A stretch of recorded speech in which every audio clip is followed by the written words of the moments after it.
नहीं, मीटिंग हुआ ही नहीं तो कहाँ से इशू आएगा? एमएलएज अगर होटल में जाके कोई रेस्टोरेंट में बैठ के खाना खाते हैं, इसके मतलब ये नहीं कोई सीक्रेट मीटिंग होगा। Again you are saying all नहीं, ऐसे अगर होता तो आज एमएलए ऐसे अगर होता कि कोऑर्डिनेशन नहीं है तो आज एमएलएज और मिनिस्टर्स सबको एक साथ हम नहीं बुला सकते। आपका पार्टी का एमएलसी 3 बार मल्लाना ने ये कह रहा है कि हम लोग जो सर्वे करे वो फॉल्स सर्वे है। देखिए हमारे एमएलसी है, उनको हम लोगों ने शो कॉज दिए हैं, हम जवाब के लिए भेजेंगे। बोल रहा है कि शो कॉज नहीं मिला मेरे को, मिल जाएगा, नहीं मिला कल चला जाएगा, एक्शन ले लेंगे उनके ऊपर, शो कॉज का जवाब देखेंगे, फिर एक्शन जो लेना है। कौन सा एक्शन? उनसे कुछ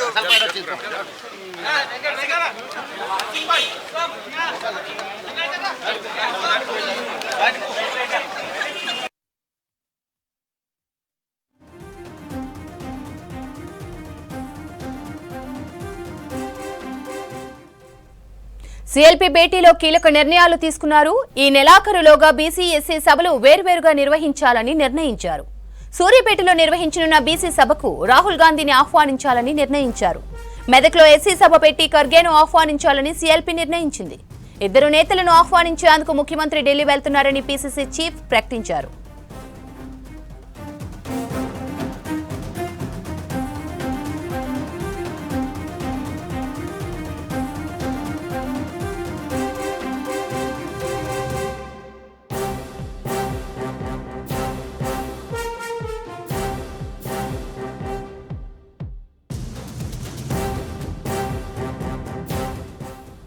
సీఎల్పీ భేటీలో కీలక నిర్ణయాలు తీసుకున్నారు. ఎమ్మెల్యేలకు కీలక సూచనలు జారీ చేశారు ముఖ్యమంత్రి రేవంత్ రెడ్డి.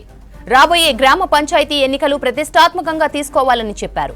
మెజార్టీ గ్రామ పంచాయతీలు ఏకగ్రీవం అయ్యేలా చొరవ తీసుకోవాలని సూచించారు రేవంత్. ఏకగ్రీవం చేసే బాధ్యత ఎమ్మెల్యేలదేనని చెప్పారు. ఎన్నికల సమయంలో నియోజకవర్గానికి ఇచ్చిన హామీల అమలుకే చొరవ చూపాలని తెలిపారు. నియోజకవర్గాల్లో 42% బీసీ రిజర్వేషన్లు అమలు చేసే బాధ్యత ఎమ్మెల్యేలదేనని చెప్పారు రేవంత్. 90% పైగా స్థానిక సంస్థల్లో విజయం సాధించాలని సూచించారు.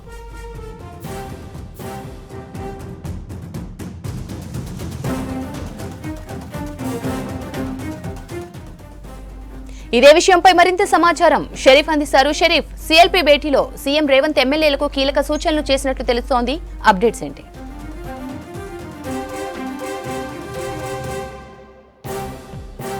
జూబ్లీహిల్స్ ఎంసీహెచ్ఆర్డీలో రేవంత్ రెడ్డి అధ్యక్షతన శాసనసభాపక్షం భేటీ అయింది. దాదాపు 12 గంటలకి ప్రారంభమైనటువంటి భేటీ 5 గంటల పాటు కూడా కొనసాగింది. 12 నుంచి 5 గంటల వరకు కూడా ఈ సమావేశం కొనసాగింది. ఈ సమావేశంలో పలు కీలకమైనటువంటి నిర్ణయాలు తీసుకున్నట్లుగా తెలుస్తుంది. ఆల్రెడీ సీఎం కూడా నేరుగా ఎదురుబొదురుగా ఎవరైతే శాసనసభ్యులు ఉంటారో వాళ్ళతో అందరితో కూడా మాట్లాడారు. వాళ్ళకి సంబంధించినటువంటి సమస్యలపైన మాట్లాడారు. ఒక విధానపరమైనటువంటి అంశాలపైన కూలంకుషంగా చర్చ చేశామనేటువంటి విషయాన్ని బయటికి వచ్చిన తర్వాత పీసీసీ మహేష్ గౌడ్ సీఎల్పీ సమావేశాన్ని ఉద్దేశించి ఆయన బ్రీఫ్ చేసినటువంటి సిచ్యువేషన్ కనిపిస్తోంది.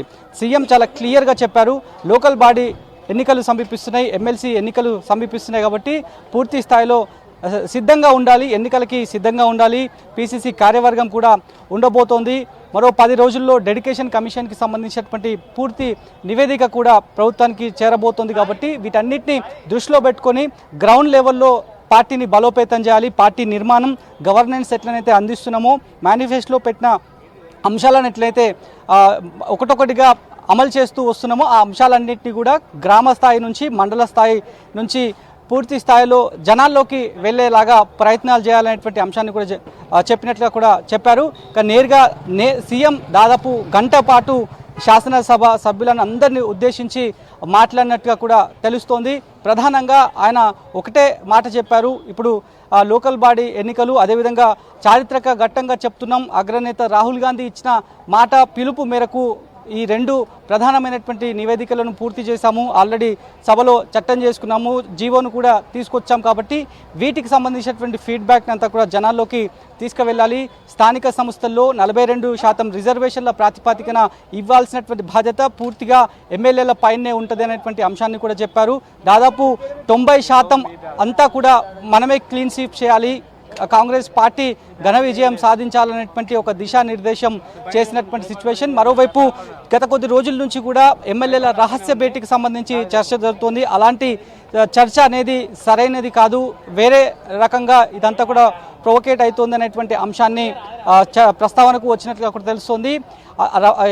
రహస్య భేటీకి సంబంధించి కూడా ప్రస్తావనకి వచ్చినప్పుడు వెళ్ళినటువంటి డిన్నర్కి వెళ్ళినటువంటి ఆ ఎమ్మెల్యేలంతా కూడా ఇది రహస్య భేటీ కాదు, కేవలం ఒకే కుటుంబానికి చెందినటువంటి ఎమ్మెల్యేలు అంతా కూడా సో వాటికి వెళ్ళి కేవలం డిన్నర్ కోసమే వెళ్ళాం కానీ ఎలాంటి పార్టీ లైన్లోనే మాట్లాడినామనేటువంటి అంశాన్ని ఎమ్మెల్యేలంతా కూడా సీఎం దృష్టికి తీసుకొచ్చారు.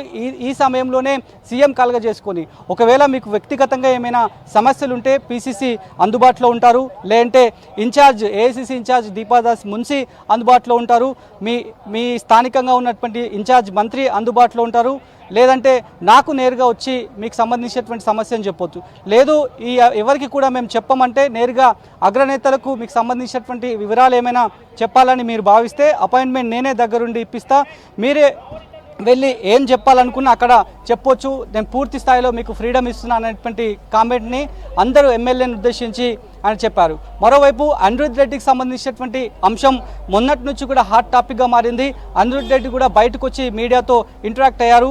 జడ్చర్లతో తన నియోజకవర్గంలో దాదాపు 4 మండలాలకు సంబంధించినటువంటి రెవెన్యూ సమస్యలు ఉన్నాయి. ఆ సమస్యల పట్ల అధికారులకి ఎన్నిసార్లు చెప్పుకున్నా కూడా పట్టించుకోవట్లేదు, ఇది సరైన పద్ధతి కాదు, దీనిపైన చర్యలు తీసుకోవాలనేటువంటి ఆయన అప్పీల్ని కూడా ఇక్కడి సీఎం రేవంత్ రెడ్డితో పాటు ఏఐసీసీ ఇన్ఛార్జ్ దీపాదాస్ మున్సి అదేవిధంగా మంత్రులకు కూడా ఆయన వినతి పత్రం ఇచ్చారు. ఆయన దగ్గర ఉన్నటువంటి ఆధారాలను కూడా ఇచ్చినటువంటి పరిస్థితి.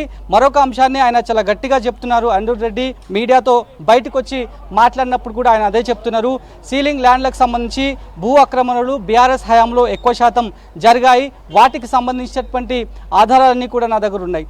అంటే భూదానికి సంబంధించినటువంటి ల్యాండ్స్ ఏవైతే ఉన్నాయో అన్నీ కూడా గిరిజన ప్రాంత వాసులకు చెందాల్సినటువంటి భూములు అవి, అక్కడి నుంచి తీసుకొని గిరిజనులకు యథావిధిగా వెళ్లేలాగా అన్యాక్రాంతమైనటువంటి భూమిని అంతా కూడా రిలీజ్ చేసుకొని ప్రభుత్వం స్వాధీనం చేసుకోవాలి, వాటికి సంబంధించినటువంటి ఆధారాలన్నీ కూడా నా దగ్గర ఉన్నాయి, ఇవిగో అంటూ కూడా అనిరుద్ రెడ్డి నేను ఇచ్చాననేటువంటి అంశాన్ని కూడా బయటకు వచ్చి మీడియాతో చెప్పారు. అదేవిధంగా రెవెన్యూ అంశాలకు సంబంధించి మరికొన్ని వివరాలను అనిరుద్ రెడ్డి సిఎల్పి సమావేశం ముందు ఉంచినట్లు అనిరుద్ రెడ్డినే బయటకు వచ్చి చెప్పారు. అమీన్పూర్ భూ ల్యాండ్కి సంబంధించి బీఆర్ఎస్ హయాంలో అమీన్పూర్లో భూ ఆక్రమణలు జరిగాయి, కేటీఆర్ బినామీకి సంబంధించినటువంటి ఆయన పేర్ల మీద ఈ ఆస్తులన్నీ కూడా రిజిస్టర్ అయి ఉన్నాయి కాబట్టి వాటికి చెందినటువంటి ఆధారాలు కూడా నా దగ్గర ఉన్నాయి, వీటిపైన దృష్టి సారించాల్సినటువంటి అవసరం ఎంతైనా ఉంది, అప్పుడే ట్రస్ట్ అనేది బిల్డప్ అవుతుంది అనేటువంటి అంశాన్ని అనిరుద్ రెడ్డి ఒక రిక్వెస్టేషన్ లాగా సిఎల్పి సమావేశంలో తాను చెప్పినట్లు కూడా బయటకు వచ్చి చెప్పారు. ఇవే ప్రధానమైనటువంటి ఎజెండాలు. ఒకటి బీసీ రిజర్వేషన్లకు సంబంధించినటువంటి అపోహలు సృష్టించేలాగా బీఆర్ఎస్ బీజేపీ ప్రయత్నాలు చేస్తున్నారు. వాళ్ళ ట్రాప్లో ఆయా సంఘాలు పడకుండా చూడాల్సినటువంటి బాధ్యత ప్రతి ఒక్కరిపైన, నాయకులపైన ఉంది, ఎమ్మెల్యేలపైన ఉంది. కాబట్టి వాటికి సంబంధించినటువంటి పూర్తి డౌట్స్ అన్ని క్లియర్ చేసే బాధ్యత మీపైనే ఉంది. ఇప్పటికే మీకు సంబంధించినటువంటి పూర్తి బ్రీఫింగ్ కూడా మేము చేశామనేటువంటి కామెంట్ని సీఎం రేవంత్ రెడ్డి చెప్పారు. దాంట్లో భాగంగానే ప్రధానంగా 2 బహిరంగ సభలను ఏర్పాటు చేసుకోబోతున్నాం. ఆ బహిరంగ సభలకు కూడా ఢిల్లీ పెద్దలు, అగ్రనేతలు ఇద్దరు కూడా రాబోతున్నారు. ఒకరు ఖర్గే రాబోతున్నారు, రాహుల్ గాంధీ కూడా రాబోతున్నారు. ఒక్కొక్క బహిరంగ సభకి ఒక్కొక్క వేరువేరు షెడ్యూల్ని ఖరారు చేసినాం. సూర్యాపేటలో అదేవిధంగా మెదక్లో 2 బహిరంగ సభలను ఏర్పాటు చేస్తున్నాం. మెదక్లో ఖర్గేతో బహిరంగ సభ ఉండబోతోంది. ఖర్గే వచ్చి ఆయనకు సంబంధించినటువంటి ఈ కులగణనకు సంబంధించి కావచ్చు, ఎస్సీ వర్గీకరణకు సంబంధించినటువంటి అంశాలపైన దిశానిర్దేశం చేయబోతున్నారనేటువంటి అంశాన్ని చెప్పారు. ఆ తర్వాత సూర్యాపేటలో కూడా మరో సమావేశం బహిరంగ సభ ఏర్పాటు చేయబోతున్నాం. దానికి రాహుల్ గాంధీ నేరుగా గెస్ట్గా రాబోతున్నారు. వాటికి సంసిద్ధం కావాలనేటువంటి విషయాన్ని కూడా చెప్పారు. మరికొంతమంది ఎమ్మెల్యేలు తమకు సంబంధించినటువంటి కాన్స్టిట్యున్సీలో నిధులు కేటాయింపు సరిగా జరగట్లేదనేటువంటి అంశాలను చర్చలోకి తీసుకొచ్చే సమయంలోనే డిప్యూటీ సీఎం భట్టి విక్రమార్క స్పందిస్తూ దీనిపైన సమయం కావాలి, ఖచ్చితంగా పూర్తి స్థాయిలో కులంకుశంగా చెప్పాలంటే పవర్ పాయింట్ ప్రజెంటేషన్ కావాలి అనేటువంటి విషయంతో పవర్ పాయింట్ ప్రజెంటేషన్ కూడా ఏర్పాటు చేశారు. ఏ కాన్స్టిట్యున్సీకి ఎన్ని నిధులు సమకూర్చారు, ఏ ఎమ్మెల్యేకు ఎన్ని నిధులు ఇచ్చారు, ఆ తర్వాత కేంద్రానికి ఎన్ని నిధులు ఇక్కడ నుంచి అక్కడికి వెళ్ళాయి, అప్పుల రూపంలో ఎంత మొత్తంలో కట్టాము, ఇప్పటివరకు ఏడాది పొడవునా జరిగినటువంటి అభివృద్ధి ఏంటి, ఏ కాన్స్టిట్యున్సీకి ఎంత అభివృద్ధిలో భాగంగా ఫినాన్స్ డిపార్ట్మెంట్ నుంచి నిధులు సమకూరాయనేటువంటి అన్ని పిన్ టు పిన్ ఎవరికి ఎలాంటి సందేహం లేకుండా పూర్తి స్థాయిలో బ్రీఫ్ చేశారు బట్టి విక్రమార్క. ఫైనాన్స్కి సంబంధించినటువంటి అంశం పైన ఇప్పటికే చర్చ జరుగుతోంది కాబట్టి ఆ చర్చలో ఏ అపోహలు లేకుండా పూర్తి స్థాయిలో క్లియర్ కట్గా బట్టి విక్రమార్క చెప్పారనేటువంటి విషయాన్ని సభలో పాల్గొన్నటువంటి సమావేశంలో పాల్గొన్నటువంటి ఎమ్మెల్యేలు బయటకు వచ్చి మాట్లాడినటువంటి పరిస్థితి. సో ఒకటే చెప్తున్నారు, ఎవరికైనా సరే వ్యక్తిగతంగా కానీ కాన్స్టిట్యున్సీలో ఏమైనా సమస్యలు ఉంటే నేరుగా ఏఐసిసి ఇన్ఛార్జ్ దీపదాస్ మున్సికి కానీ పీసీసీ చీఫ్కి కానీ ఇన్ఛార్జ్ మంత్రులకు కానీ లేదా నేరుగా నా దగ్గరకు కూడా రావచ్చు అనేటువంటి అంశాన్ని కూడా రేవంత్ రెడ్డి చెప్పడంతో ఇక్కడ ఉన్నటువంటి ఎమ్మెల్యేలంతా కూడా ఫ్రీడమ్, ఇప్పటికే ఫ్రీడమ్ ఉంది, ఇంకా నేరుగా ఢిల్లీ పెద్దల అపాయింట్మెంట్ కూడా సీఎం రేవంత్ రెడ్డే ఇప్పిస్తానని చెప్పడంతో చాలామంది హ్యాపీగా ఫీల్ అయ్యారనేటువంటి ఒక ఎక్స్ప్రెస్ని కూడా వాళ్ళు ఎక్స్ప్రెస్ చేసినటువంటి పరిస్థితి. సో ప్రధానంగా లోకల్ బాడీకి సంబంధించినటువంటి అంశాలపైనే దృష్టి సారించాల్సిన అవసరం ఎంతైనా ఉందనేటువంటి చర్చ ఈ సమావేశంలో భాగంగా జరిగినట్లు తెలుస్తుంది. దాదాపు 10 సంవత్సరాల పాటు విపక్షంలో లోకల్ బాడీ ఎన్నికలను కొట్లాడినాం, కానీ ఇప్పుడు అధికారంలో ఉన్నాం కాబట్టి అధికారంలో లోకల్ బాడీ ఎన్నికలు కొట్లాడబోతున్నాం. దాదాపు 90% అంతా కూడా క్లీన్ స్వీప్ చేయాల్సినటువంటి బాధ్యత మనపైనే ఉంటుంది. ఇప్పుడు బీసీ కులగణనకు సంబంధించినటువంటి రిజర్వేషన్ల ప్రాతిపదికనే ఇప్పటికే బీఆర్ఎస్ బీజేపీ రాద్ధాంతం చేస్తోంది. వాటికి ఏవీ తావు లేకుండా 42% రిజర్వేషన్ల ప్రాతిపదికన ఇవ్వాల్సినటువంటి బాధ్యత ఆయా నియోజకవర్గాల్లో ఉన్నటువంటి శాసన సభ్యులపైనే ఉంటుందనేటువంటి విషయాన్ని నేరుగా సీఎం కరాఖండిగా చెప్పడంతో దానికి మేము కట్టుబడి ఉన్నామనేటువంటి అంశాన్ని శాసనసభ్యులందరూ కూడా సిఎల్పి సమావేశంలో సీఎం దృష్టికి తీసుకువెళ్ళి చెప్పినట్లుగా కూడా తెలుస్తోంది. సో ఆల్రెడీ 5 గంటల పాటు ఈ సమావేశం కంప్లీట్ అయింది. ఇక్కడ నుంచి నేరుగా ఎయిర్పోర్ట్కి సీఎం రేవంత్ రెడ్డి పయనమయ్యారు. రేవంత్ రెడ్డితో పాటు పీసీసీ చీఫ్ మహేష్ గౌడ్ కూడా వెళ్ళిరు. ఇక్కడ జరిగినటువంటి సిఎల్పి సమావేశం ముఖ్య ఉద్దేశం ఏంటి, బీసీలకు సంబంధించి ఎస్సీలకు సంబంధించి అగ్రనేత రాహుల్ గాంధీ చెప్పిన దాని ప్రకారం ఇతని ఆబాది ఉత్ని హక్ అనేటువంటి ఎంతవారు వారికి అంతే వాటా అనేటువంటి నినాదాన్ని దేశవ్యాప్తంగా పార్లమెంట్లో వినిపించారో దానికి కొనసాగింపుగా ఇదంతా కూడా చేశాం. అవన్నీ కూడా ఫీడ్బ్యాక్ లాగా ఢిల్లీ పెద్దలు ఖర్గేకి వివరించే అవకాశం అయితే కనిపిస్తోంది. Right Sharif, thanks for the updates.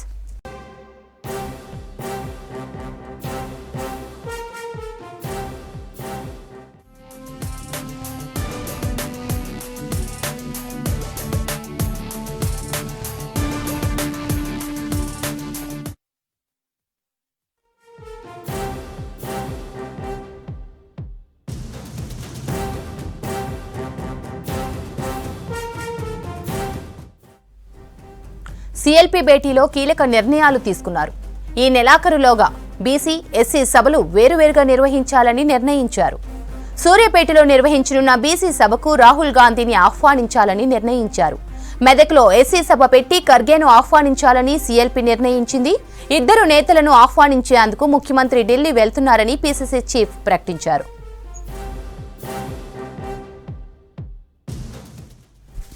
ఇక 14 నెలల పాలనపై సమావేశంలో రివ్యూ చేసుకున్నామన్నారు మినిస్టర్ కోమటిరెడ్డి వెంకటరెడ్డి. మరో 5 ఏళ్లు మనమే అధికారంలో ఉండేలా ఎలా పనిచేయాలనే దానిపై ముఖ్యమంత్రి దిశానిర్దేశం చేశారని చెప్పారు. బీఆర్ఎస్ పని అయిపోయింది, ప్రతి ఎమ్మెల్యే మంత్రి మరింత జాగ్రత్తగా పనిచేయాలని సూచించారన్నారు కోమటిరెడ్డి. మేము 14 మాసాలుగా ఎన్నికల ముందు చెప్పిన కార్యక్రమాలన్నీ కూడా ఒకసారి రివ్యూ చేసుకుంటూ ఇంకా మనం చేయబోయే కార్యక్రమాలు కానివ్వండి, నిన్న మనం దేశంలోనే మొట్టమొదటిసారి బీసీ కులగణన చేపట్టి దేశానికే ఆదర్శం అని చెప్పిన రాహుల్ గాంధీ పార్లమెంటే కూడా ప్రకటించడం జరిగింది. దాని మీద మాట్లాడడం జరిగింది. రాబో స్థానిక సంస్థల ఎన్నికలు కానీ ఎప్పుడు ఎన్నికలు వచ్చినా 100% మంది కాంగ్రెస్ పార్టీ గెలవాల్సిందే.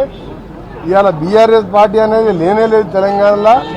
బీజేపీ ఉన్న వాళ్ళ స్టేట్మెంట్కి పరిమితమైంది తప్ప వాళ్ళు ఏ స్కీమ్ ఒకటి కూడా మనం చేసిన స్కీమ్లలో ఒకటి కూడా చేసింది లేదు.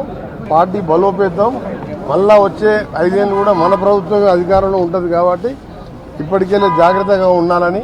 దామాషా ప్రకారం సీట్లు ఇవ్వాలి. ఒకవేళ లేట్ అయితే కూడా పార్టీ పరంగా కూడా 42% పైన బీసీలకు టికెట్ ఇస్తామని చెప్పి నిన్న ముఖ్యమంత్రి గారు చెప్పడం జరిగింది. చాలా సంతోషకరమైన వార్త. ఆ మాట చెప్పమని చెప్పండి కేసీఆర్ గారిని, కేటీఆర్ గారిని చెప్పమని చెప్పండి. అసలు కేటీఆర్ బీసీల గురించి మాట్లాడే అక్కర్లేదు. కులగణంలో పాల్గొనని వారికి దాని గురించి ఎందుకు సంబంధం?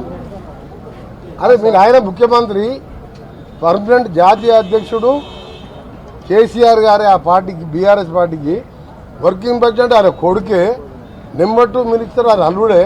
ఇవాళ కాంగ్రెస్ పార్టీకి ఎవరు? జాతీయ అధ్యక్షుడు ఒక దళితుడు, రాష్ట్ర అధ్యక్షుడు ఒక బలహీన వర్గాలకు చెందిన వ్యక్తి. అలాంటి పార్టీ మా పార్టీ కులగణన చేసి ఇంటింటికి క్లియర్గా చేసుకున్నాం. వాళ్ళు 12 గంటలు 7 గంటల నుంచి 7 గంటల వరకు బొంబాయి దుబాయ్కి వెళ్ళి పిలిపించుకొని మీదికి వెళ్ళి చేసి దాన్ని ఎక్కడ బయట పెట్టలేదు. మేము ఇలా అసెంబ్లీలే బాధాపుతా బయట పెట్టినాము. రెండోసారి గెలవాలంటే ప్రజలతో మమేకం అవ్వకుంటూ ప్రభుత్వం చేపట్టిన కార్యక్రమాలతో పాటు ప్రతి కార్యకర్తకు ప్రతి మామూలు ప్రజలకు కూడా అందుబాటులో ఉండాలని వారు చెప్పడం జరిగింది. ఎమ్మెల్యేలు మా పార్టీ ఎమ్మెల్యేలు కలిసి భోజనం చేస్తే దాన్ని చర్చ అంటారా? కులగణన ఉన్నది, ఏబిసి వర్గీకరణ ఉన్నది, ఈ స్కీమ్స్ ఇండ్లు స్కీమ్స్ మన 26 తారీఖు జనవరి 26 రోజు లాంచ్ చేసినాం మండలానికి విలేజ్. దాని మీద సర్పంచ్ ఎలక్షన్ మీద వాళ్ళు కూర్చొని డిన్నర్ మీటింగ్లో మాట్లాడుకుంటున్నాం.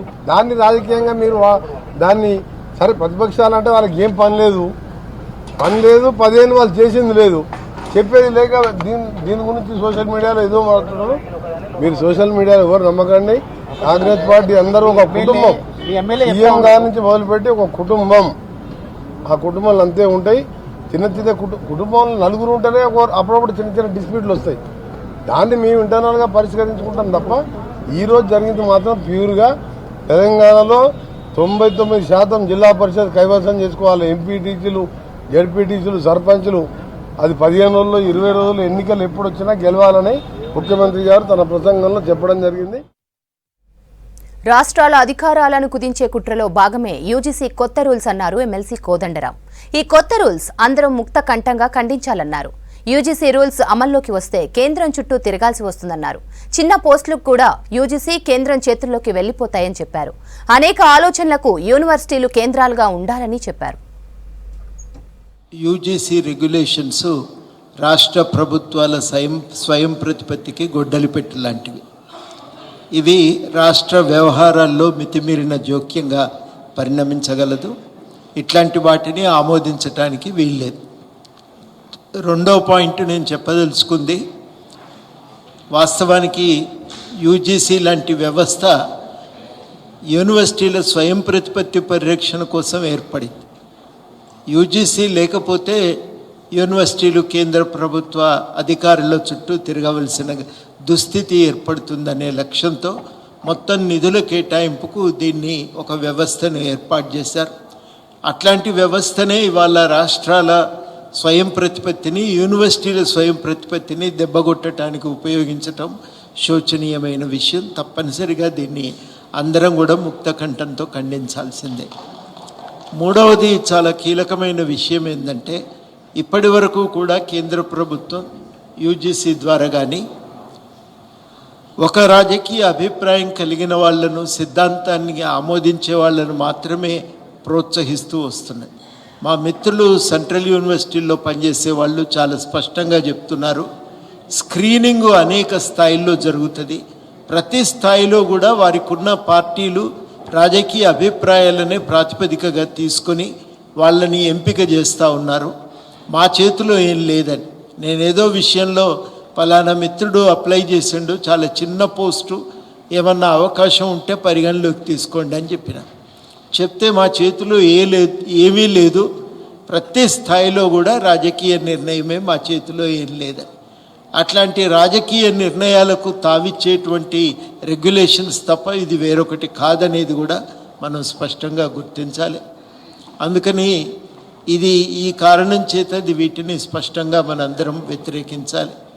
చాలా కీలకం. యూనివర్సిటీల స్వయం ప్రతిపత్తికి ఇది గొడ్డలి పెట్టు. యూనివర్సిటీలు ఎంత స్వయం ప్రతిపత్తిని కాపాడుకోగలిగితే, భావ సంఘర్షణకు ఎంత అవకాశం ఉంటే అంత మంచిది. ఆ చైనాలో ఉన్నట్టు 1000 పూలు వికసించని అన్నట్టు అనేక ఆలోచనలకు యూనివర్సిటీలు వేదికలుగా ఉండాలి. అట్లా ఉండగలిగినప్పుడు మాత్రమే యూనివర్సిటీలు విరాజిల్లగలుగుతాయి, దేశ అభివృద్ధికి దోహదపడగలుగుతాయి. అట్లాంటి అవకాశం లేకుండా చేసే ప్రయత్నం తప్ప ఇది మరొకటి కాదు. రాష్ట్రాల స్వయం ప్రతిపత్తికి, యూనివర్సిటీల స్వయం ప్రతిపత్తికి ఈ రెగ్యులేషన్స్ పెద్ద అవరోధంగా ఉన్నాయి. నిజంగా చాలా విచిత్రం ఏంటంటే, ఏ వ్యవస్థ యూనివర్సిటీల స్వయం ప్రతిపత్తికి ఏర్పడిందో ఆ వ్యవస్థ ద్వారానే యూనివర్సిటీల స్వయం ప్రతిపత్తిని నాశనం చేయడానికి పూనుకోవటం చాలా శోచనీయమైన విషయం. ఇంటర్ బోర్డు ప్రాక్టికల్ పరీక్షలను సీసీ కెమెరాల పర్యవేక్షణలో నిర్వహిస్తోంది బోర్డు. తొలిసారిగా సీసీ కెమెరాల నిఘాలో ఇంటర్ ప్రాక్టికల్ ఎగ్జామ్స్ జరుగుతున్నాయి. ఈ నెల 22 వరకు జరగనున్నాయి. 2008 సెంటర్లు ఏర్పాటు చేశారు. ముందుగా 850 సెంటర్లలో ప్రాక్టికల్ పరీక్షలు జరుగుతున్నాయి. సీసీ కెమెరాలను నాంపల్లి ఇంటర్ బోర్డుకు అనుసంధానం చేశారు. రాష్ట్ర వ్యాప్తంగా ఇంటర్ ప్రాక్టికల్ పరీక్షలను ఇంటర్ బోర్డు ఆఫీస్ నుండి పరిశీలిస్తున్నారు సెక్రటరీ కృష్ణ ఆదిత్య. మరింత సమాచారం రాజు అందిస్తారు. రాష్ట్ర వ్యాప్తంగా ఇంటర్మీడియట్ ప్రాక్టికల్ పరీక్షలు ఈ నెల 3 నుంచి మొదలయ్యాయి. మొదటిసారిగా ఇంటర్మీడియట్ బోర్డు ప్రాక్టికల్ పరీక్షలను సీసీ కెమెరాల పర్యవేక్షణలో నిర్వహిస్తుంది. సో చూడొచ్చు, ఇంటర్ బోర్డు కార్యాలయంలో కమాండ్ కంట్రోల్ సెంటర్ని ఏర్పాటు చేసి రాష్ట్ర వ్యాప్తంగా ప్రాక్టికల్ పరీక్షలు నిర్వహించే కాలేజీలలో నుంచి సీసీ ఫుటేజ్ ద్వారా పర్యవేక్షణ చేస్తున్నారు. ఎక్కడ అంటే ఇటు ప్రైవేట్ కాలేజీలు కావచ్చు, గవర్నమెంట్ కాలేజీలు కావచ్చు, మాస్ కాపింగ్ జరగకుండా ఉండేలాగా ఇంటర్మీడియట్ బోర్డు ఈసారి పకడ్బందీగా సీసీ కెమెరాలను ఏర్పాటు చేసింది. ముందుగా ప్రైవేట్ జూనియర్ కాలేజీలు సీసీ కెమెరాలను ఏర్పాటు చేయడానికి నిరాకరించారు. కానీ ఇంటర్ బోర్డు ప్రైవేట్ జూనియర్ కాలేజీల యాజమాన్యంతో సంప్రదింపులు జరిపి ప్రతి కాలేజీలో కంపల్సరీ ప్రాక్టికల్ పరీక్షలు సీసీ కెమెరాల పర్యవేక్షణలో జరగాలని కూడా చెప్పడంతో ఇంటర్మీడియట్ ప్రైవేట్ కాలేజీల యాజమాన్యాలు కూడా ముందుకొచ్చి సీసీ కెమెరాలు ఏర్పాటు చేశారు. సో చూడొచ్చు, ఈ నెల 3 నుంచి ప్రైవేట్ కాలేజీలు కావచ్చు, అదేవిధంగా గవర్నమెంట్ కాలేజీలలో ప్రాక్టికల్ పరీక్షలు కొనసాగుతున్నాయి. ఏ సెంటర్లలో ఎట్లా ప్రాక్టికల్ పరీక్షలు జరుగుతున్నాయి, అక్కడ ఇన్విజిలేటర్ కావచ్చు, అదేవిధంగా స్క్వాడ్ కావచ్చు వెళ్తున్నారా లేదా.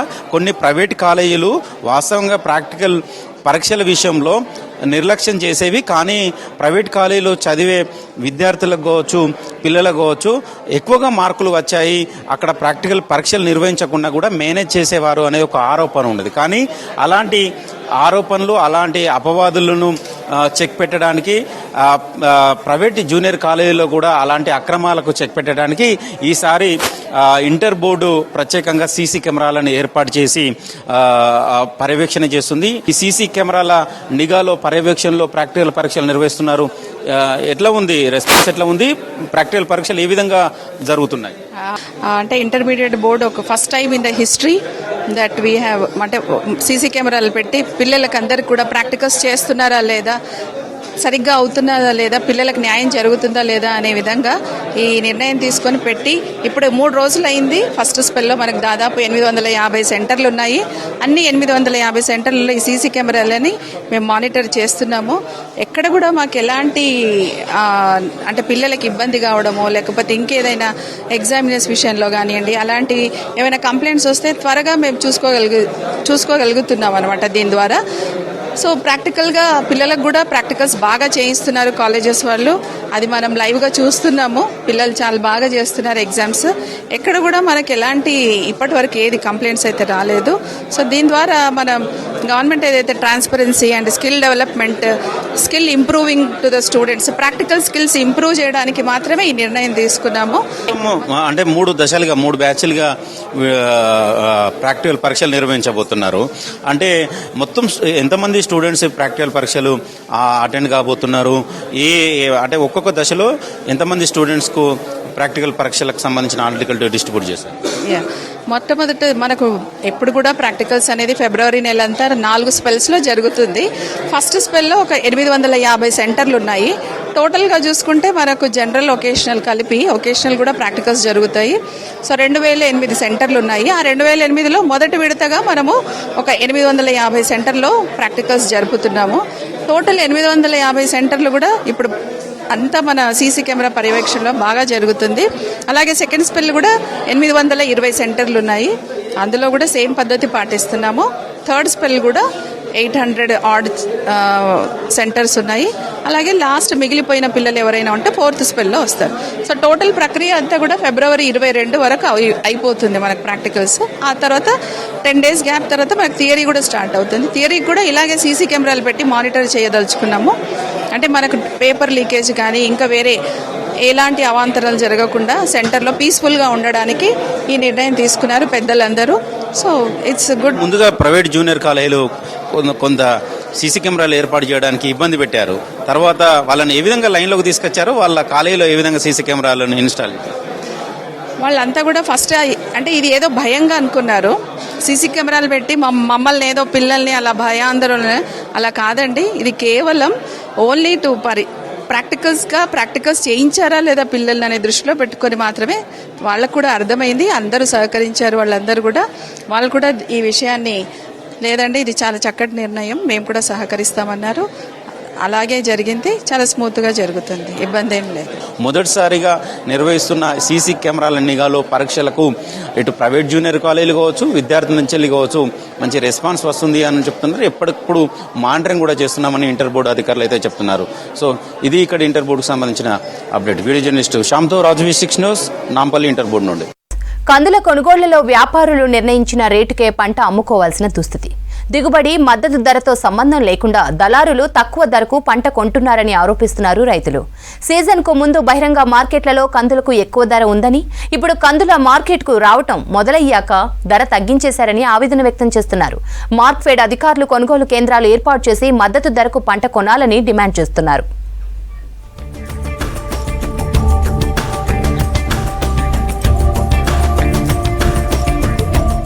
ఉమ్మడి నల్గొండ జిల్లాలో మద్దతు ధర లేక కంది రైతులు నష్టపోతున్నారు. చేతికొచ్చిన పంట పెద్ద మొత్తంలో మార్కెట్కు తరలిస్తున్నారు రైతులు.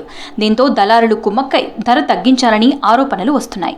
ధాన్యం ఉత్పత్తి తగ్గడంతో పాటు మార్క్ఫెడ్ కొనుగోలు కేంద్రాల ఏర్పాటులో జాప్యం రైతులకు ఇబ్బందికరంగా మారింది. మార్క్ఫెడ్ ఆధ్వర్యంలో సూర్యాపేట, తుంగతుర్తిలో కొనుగోలు కేంద్రాలు ఏర్పాటు చేసినా ఇంకా పంట కొనడం లేదు. నల్గొండ, యాదాద్రి జిల్లాల్లో ఇప్పటికీ కొనుగోలు సెంటర్లు లేవు. దీంతో కంది రైతులు తీవ్రంగా నష్టపోతున్నారు.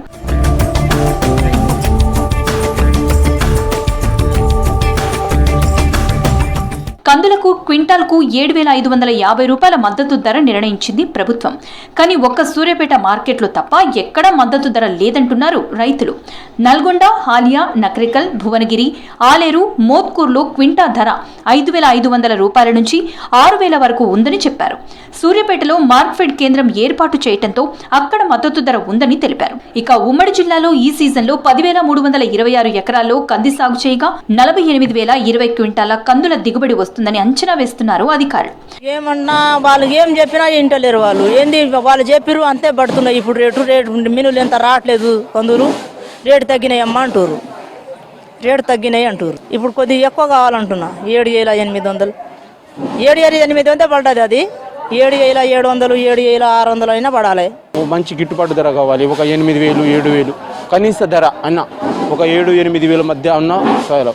ఎందుకంటే బయట 10,000 కాడికి పోతుంది కదా. మనకు ఒక 7,000-8,000 వచ్చినా కానీ ఈ రైతు నష్టపోకుండా వాళ్ళు పెట్టిన పెట్టుబడులు వెళ్ళి దాదాపు ఒక నెలకు 6 నెలల పంట, అది 6 నెలలు కష్టపడితే నెలకు 10,000 మిగిలేటట్టుగా ఏమన్నా ప్రభుత్వాన్ని కోరుకుంటున్నాను సార్. అంతే. ఆటో కిరాయి 17,000 ఏం మిగులుతుంది అంటే రైతుకు మినిమం కనీసం ఒక 9,000 10,000 పడాలండి. అట్లా గిట్టుబాటు ఉంటుంది. పప్పుకుంది రేటు 150 రూపాయలు, 160 రూపాయలు ఉంది కేజీ. కందులకు లేదు. ఇప్పుడు 70 రూపాయలు పడుతుంది కేజీ రేటుకు. అట్లా మనం అమ్ముతేనేమో 70 రూపాయలు పడుతుంది కేజీ, మనం కొనబోతేనేమో 150 రూపాయలు. మద్దతు ధర పడాలండి మాకు రేటు. సాగు లెక్కలను అధికారులు సరిగ్గా అంచనా వేయటం లేదంటున్నారు రైతులు. ఈసారి కందులను ప్రత్యేకంగా సాగు చేయడంతో పాటు పత్తిలో అంతర పంటగా కూడా కందులు పండించామన్నారు. కానీ వ్యవసాయ శాఖ నమోదులో కేవలం ప్రత్యేక సాగును మాత్రమే చేర్చి అంతర పంటగా సాగు చేసిన కందులను విస్మరించారని చెప్పారు. అలా అధికారుల అంచనాకు మించి ఉత్పత్తి రావడంతో కొనుగోళ్లలో ఇబ్బందులు వస్తున్నాయని తెలిపారు.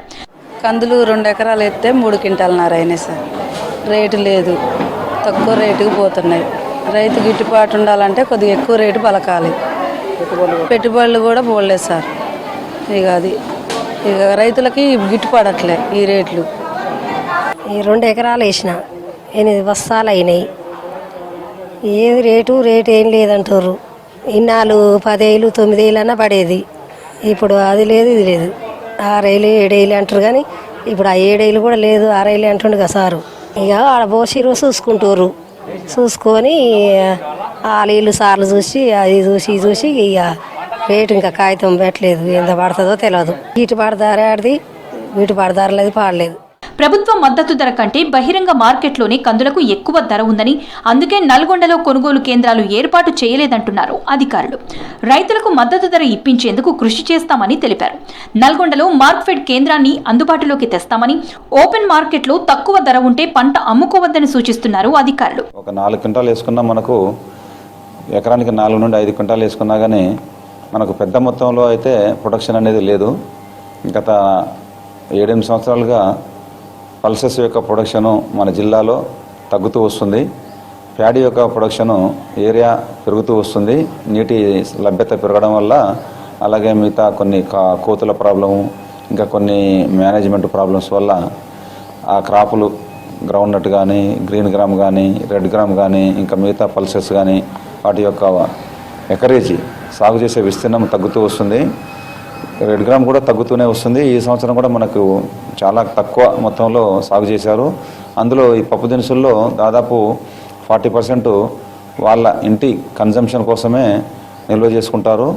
ఒక 60% నుండి 50% మాత్రమే మార్కెటింగ్ చేస్తారు. కాబట్టి మనకు హెవీ అరైవల్స్ అనేది తక్కువనే ఉంటుంది. ఈరోజు 18 కుప్పలకు అనాలిసిస్ చేయడం జరిగింది. అనాలిసిస్ నాణ్యత ప్రమాణాల ప్రకారం చెత్త చెదారం 1%, తేమ శాతం 12%, తర్వాత రంగు మారిన దెబ్బతిన్న గింజలు 4%, దెబ్బతిన్న గింజలు 1%, ఇతర పదార్థాలు 1%. ఈ విధంగా నాణ్యత ప్రమాణాలకు లోబడి ఉంటే మాత్రమే గవర్నమెంట్ మద్దతు ధర 7,550 రూపాయలు రైతులు పొందడానికి అవకాశం ఉంటుంది. రైతులకు మద్దతు ధర దక్కేలా సూర్యాపేట, యాదాద్రి జిల్లాల్లో జిల్లాకు కొనుగోలు కేంద్రాలు ఏర్పాటు చేయాలని మార్క్ఫెడ్ అధికారులను కోరుతున్నారు రైతులు.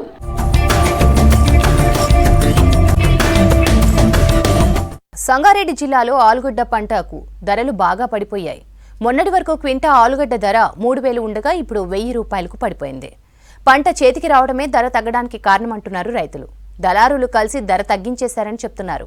గిట్టుబాటు ధర రాక సాగు ఖర్చులైనా వస్తాయో లేదోనని ఆందోళన చెందుతున్నారు రైతులు.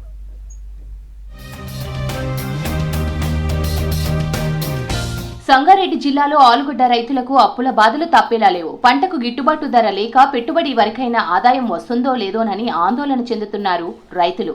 ఈసారి జిల్లాలో 3,000 ఎకరాల్లో ఆలు సాగు చేశారు. జహీరాబాద్ ప్రాంతాల్లో ఎక్కువ విస్తీర్ణంలో ఆలుగడ్డ పండించారు. ఎకరాకు 10 నుంచి 50,000 వరకు పెట్టుబడి పెట్టారు. 20 రోజుల క్రితం మార్కెట్లో క్వింటా ఆలు ధర 3,000 ఉంది. తీరా పంట చేతికొచ్చే సమయానికి 1,000 రూపాయలు కూడా పలకడం లేదు. ఈ పరిస్థితుల్లో పంటను మార్కెట్ కు తరలిస్తే లాభాలు రాకపోగా నష్టాలు తప్పవని దిగులు పడుతున్నారు రైతులు. పండియడము ఎవరికో అందియడము. రైతు దరిద్రం ఏంటంటే రైతును బ్రతికించుకోవాలనే ఆలోచన మార్కెట్ వర్గాలకు లేదు. తర్వాత నెక్స్ట్ జనరేషన్కు మరి ఇది ఏమందిస్తారో ఎక్కడ దారితీస్తారో అర్థమైతే లేదు. కానీ ఈ మా కాడికే సమాప్తి అవుతుందేమో అనుకుంటున్నాను నేను. వ్యవసాయం ఎవరం చేయలేము. ఎట్లయితే నెల క్రితం 30 రూపాయలు ఉన్న ఆలు రేటు ఈరోజు 10-12 కాడికి పడిపోయింది. రేపు ఇంకా 7కి పోతుందో తెలియదు. పెట్టిన పెట్టుబడి లేనప్పుడు ఇక రైతు ఏం చేస్తాడంటే ఆందోళన చెంది ఇక తనువును చలించిన రైతులు ఎంతోమంది ఉన్నారు. సరే ఈ దాన్ని గవర్నమెంట్ దృష్టిలో పెట్టుకొని ఏమన్నా చర్యలు తీసుకోవాలని. జహీరాబాద్, కోహిర్, జరాసంగం, న్యాల్కల్, రాయకోడ్ మండలాల్లో 90% రైతులు ఆలు సాగు చేశారు. క్వింటా విత్తనాలు వేసే 15 క్వింటాల దిగుబడి రావాలి. కానీ ఈసారి 10 క్వింటాల్లోపే దిగుబడి వచ్చేలా ఉంది. వేసిన విత్తనాల్లో నాణ్యత లేకపోవడంతోనే పంట దిగుబడి తగ్గిందని చెప్తున్నారు రైతులు. పంట నిల్వకు జహీరాబాద్ ప్రాంతంలో కోల్డ్ స్టోరేజ్ ను ఏర్పాటు చేయాలని డిమాండ్ చేస్తున్నారు. చేతికొచ్చిన పంటలో నుంచి కొంత నిల్వ చేస్తే విత్తనంగా వాడుకోవచ్చని, భవిష్యత్తులో మంచి విత్తనాలు దొరికే అవకాశం ఉందని చెప్తున్నారు. తెచ్చుకునే టైంలో మంచి రేటు ఉంటుంది అని వేసుకుంటాము. మేము మాకు పంట చేతికి వచ్చేటోళ్ళకి రేటు ఉండదు. ఈ రేటు ఉండకపోవడానికి కారణం ఏంటంటే మాకు వేరే రాష్ట్రాల నుంచి మాకు ఆలుగడ్డలు ఇక్కడ మన మార్కెట్ హైదరాబాద్ మార్కెట్ కానీ మన లోకల్ ఏరియా మార్కెట్కి అన్నీ కూడా వేరే రాష్ట్రాల నుంచి బంగాళాదుంప రావడం వల్ల మన రేట్ అంతా డౌన్ అయిపోతుంది. కోల్డ్ స్టోరేజ్ లేకపోవడం వల్ల మనకు నిల్వ పెట్టుకోవడానికి లేదు.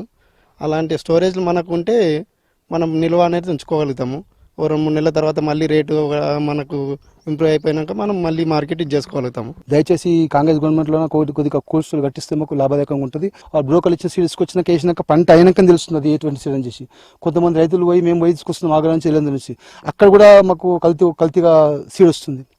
దీన్ని దృష్టి ఉంచుకొని మేము మా సీడ్ మాకు సొంతంగా ఉంటే మేము దానికి ఏ విధంగా మేము కొద్దిగా కాపాడుకోగలుగుతాం పంటను. ఆ సీడ్ సొంతంగా ఉండాలంటే కంపల్సరీ స్టోర్లు కావాలి. స్టోర్లు మాత్రం లేవు. జిల్లాలో 40% ఆలు పంట హార్వెస్టింగ్ పూర్తయింది. చేతికొచ్చిన పంటను అమ్ముకోవాలంటే గిట్టుబాటు ధర లేక నష్టపోతున్నామని ఆవేదన వ్యక్తం చేస్తున్నారు రైతులు. కోల్డ్ స్టోరేజ్ ఉంటే మంచి రేటు ఉన్నప్పుడు పంటను అమ్ముకునే అవకాశం ఉందని, అధికారులు అందుకు చర్యలు తీసుకోవాలని కోరుతున్నారు.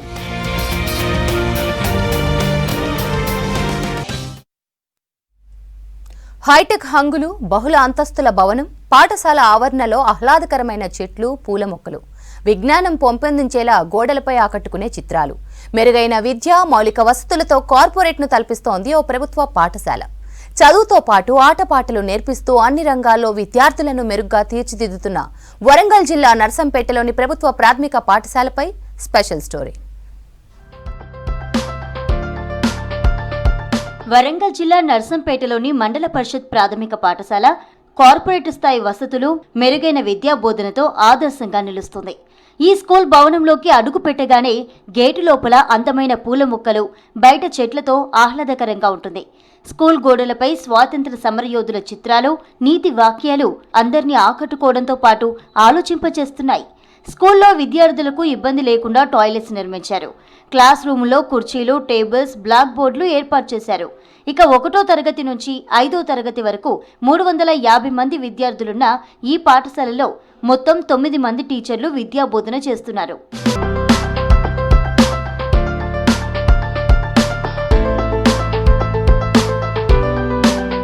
విద్యార్థులకు బాల్యం నుంచే సమయపాలన, క్రమశిక్షణ అలవాటు చేస్తున్నారు టీచర్లు.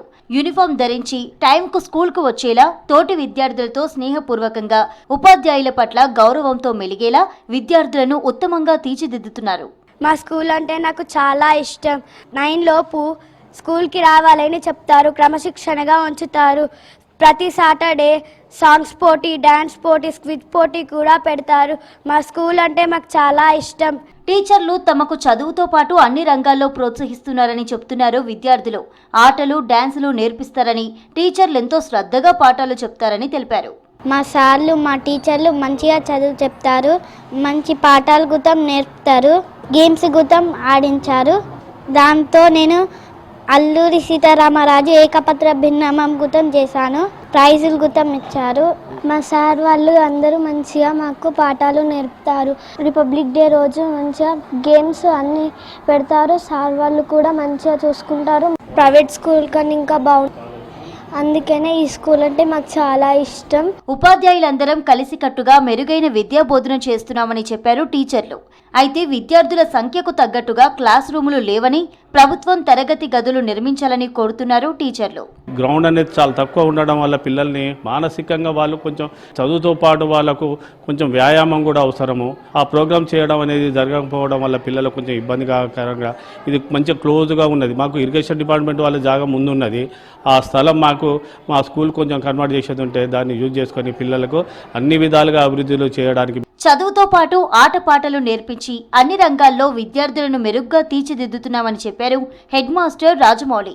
అందుకే తల్లిదండ్రులు అధిక సంఖ్యలో పిల్లలను తమ స్కూల్లో చేర్పిస్తున్నారని చెప్పారు. అయితే స్కూల్లో ప్లే గ్రౌండ్ లేకపోవడంతో ఆటలు ఆడించేందుకు ఇబ్బంది అవుతుందని, ప్రభుత్వం గ్రౌండ్ కోసం స్థలం కేటాయించాలని కోరారు.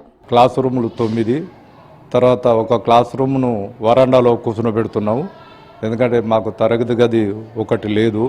తర్వాత విద్యార్థులను మానసిక విద్యాబోధన పట్ల వాళ్ళకు గేమ్స్ కనుక ఆడియానంటే మరి వారికి ఆట స్థలం కూడా మాకు లేదు.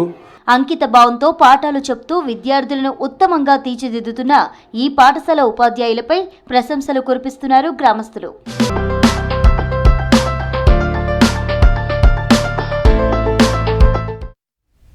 తుంగభద్ర నదీ తీరాన వ్యవసాయమే జీవనాధారంగా కాలం వెల్లదీస్తున్న గ్రామాలవి. నిత్యం పచ్చటి పొలాలతో కలకలలాడే ఆ గ్రామాలకు పక్కనే త్వరలో ఫ్యాక్టరీ ఏర్పాటు అవుతుందన్న వార్త రైతుల్ని ఆందోళనకు గురిచేస్తోంది. ఫ్యాక్టరీ వస్తే పంట పొలాలు, గ్రామాలతో పాటు తమ జీవనాధారం ఏమైతుందోనని టెన్షన్ పడుతున్నారు అక్కడి ప్రజలు. ఫ్యాక్టరీ ఏర్పాటును వెనక్కి తీసుకోవాలని డిమాండ్ చేస్తున్నారు. జోగులాంబ గద్వాల జిల్లా రాజోలి మండలం పెద్ద ధన్వాడలో ఇథనాల్ కంపెనీ ఏర్పాటును జనం తీవ్రంగా వ్యతిరేకిస్తున్నారు. పెద్ద ధన్వాడ శివారులో 29 ఎకరాల్లో 189 కోట్లతో గాయత్రి రెన్యూవబుల్ ఫ్యూయల్ పేరుతో ఇథనాల్ కంపెనీ ఏర్పాటు చేస్తున్నారు. రోజు 1,20,000 లీటర్ల ఫ్యూయల్ ఉత్పత్తి చేసేలా కంపెనీ నిర్మిస్తున్నారు. అయితే గ్రామ పంచాయతీ తీర్మానం, ప్రజాభిప్రాయ సేకరణ లేకుండా కంపెనీ ఏర్పాటుకు సన్నాహాలు చేస్తున్నారని ఆరోపణలు వస్తున్నాయి. ప్రజామోదం లేకుండా కంపెనీ కోసం రోడ్లు, విద్యుత్ లైన్లు నిర్మిస్తున్నారని చెప్తున్నారు స్థానికులు.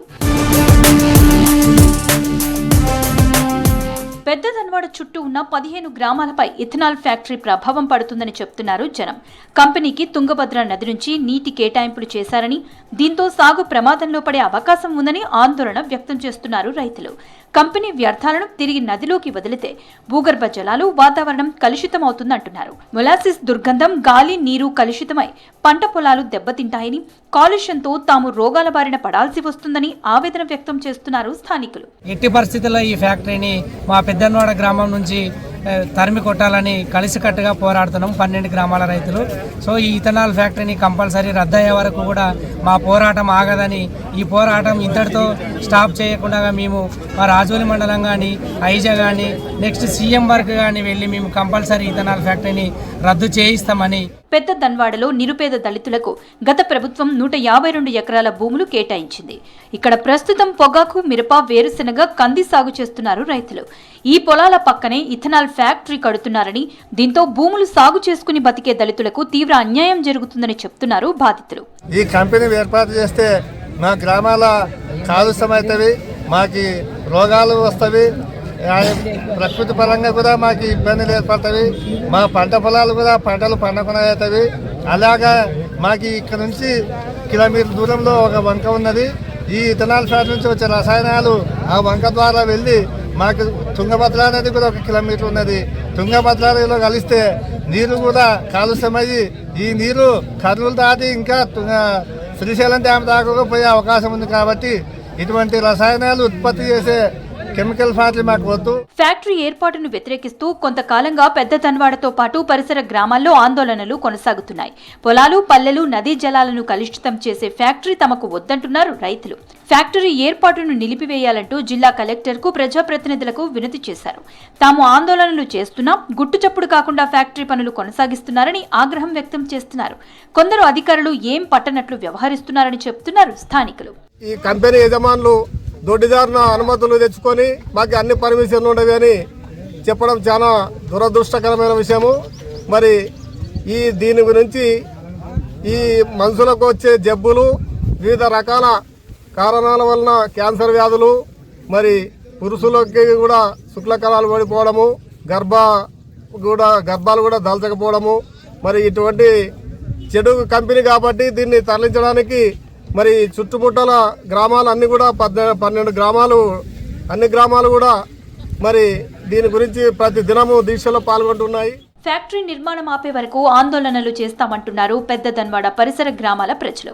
ఇప్పటికే కంపెనీ యాజమాన్యం చేపట్టిన విద్యుత్ పనులను అడ్డుకున్నారు. ఇకనైనా పనులు ఆపేయకపోతే పోరాటం తప్పదని స్పష్టం చేశారు. That's all for now.